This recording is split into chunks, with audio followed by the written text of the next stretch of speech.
Kama kawaida mpenzi mtazamaji wangu, katika pitapita leo nimekutana na huyu jamaa, nataka nimuulize swali la kizushi. Lakini kabla tujaendelea, usisahau kusubscribe hapo chini, kulike na kushare.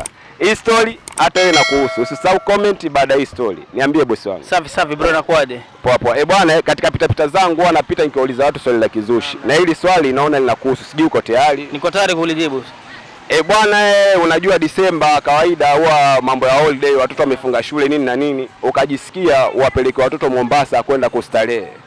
Mkajipanga mkaenda bichi.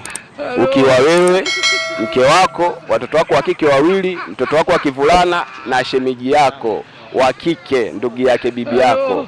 Ukaona wacha watoe out, mkaenda bichi, mkaogelea, mkafanya kila kitu mchofanya. Lakini katika harakati ya kuogelea leo nataka kutoka tu. Bahati mbaya bahati nzuri, au kujua umevaa bukta gani, ile bukta itashuka, utabakia kama ulivyozaliwa. Sasa swali langu la kizushi la kuja na hapa, utafanyaje? Ani shemeji yangu amenona uchi wangu, watu wangu wa kike wawili wamenona uchi wangu. Ile swali la kizushi hazi lijibu kabisa.